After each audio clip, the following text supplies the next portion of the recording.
What does greatness look like? Is it someone strong or fast or smart? Or is it someone who wins and is the best at what they do? Ibtihaj Muhammad is one of the greatest American athletes alive today. But why she's great goes beyond sports. Here is Ibtihaj's story of greatness. Ibtihaj grew up in Maplewood, New Jersey. Her family is African American.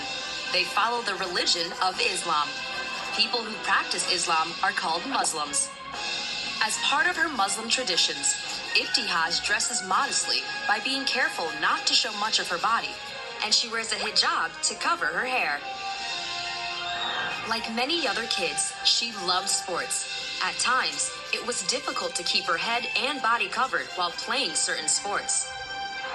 Then she found fencing, a sport that's a little like sword fighting. Fencers are fully covered to protect themselves. What I loved most about fencing was it allowed me to pursue my desire to be involved in sports, but also allowed me to be myself as a Muslim woman. She loved fencing and worked hard to get better. She didn't see many other black Muslim girls in her sport, but that pushed her even more. Eventually, she became one of the best fencers in the country, but her biggest competition was yet to come. With the world watching, Ibtihaj competed at the biggest sports competition in the world as the first American to do so while wearing a hijab, and she won. Ibtihaj was officially one of the greatest fencers in the world. Holding up her medal proudly, she showed the world what was possible. I want them to know that nothing should ever hinder them from achieving their goals, not race, religion, or gender. She works to make sure children of color and children of all faiths see themselves in many different ways, even in toys. There are now dolls who wear hijabs and doll fencers, all inspired by Ibtihaj. What does greatness look like? It's not just about being the best. Ibtihaj Muhammad shows us that greatness is also following your dreams while staying true to yourself.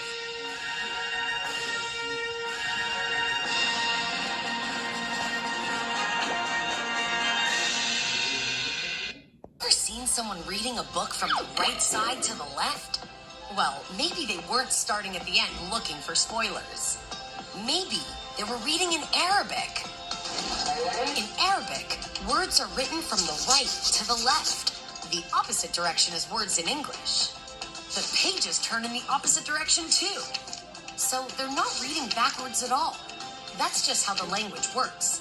To an Arabic reader, it might look like reading English is backwards. The Arabic alphabet has 28 letters. When you write a word in Arabic, you join all the letters together, like this. What does this say? It says marhaban. Marhaban means hello. Why don't you try saying it? Marhaban. Here's another useful Arabic phrase. Ismi. Ismi means my name is. Ismi Amina. That means her name is Amina. Why don't you tell Amina your name too? Say Ismi and then your name. Great! Looks like you made a new friend. That's why learning about other languages can be so much fun. It's a great way to meet new people and learn about other cultures. Now let's leave our new friend to finish her book. Looks like it's a page turner. Goodbye.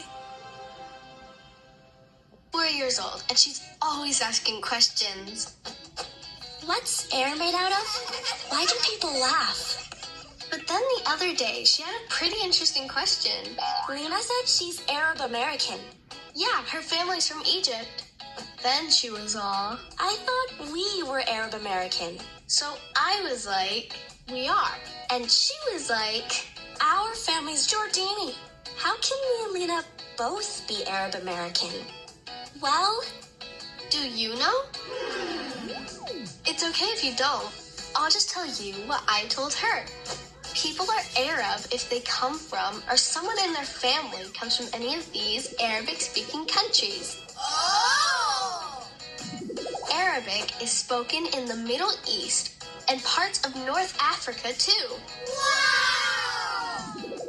if you know someone from one of those countries, they might call themselves Arab American, or they might want to be more specific.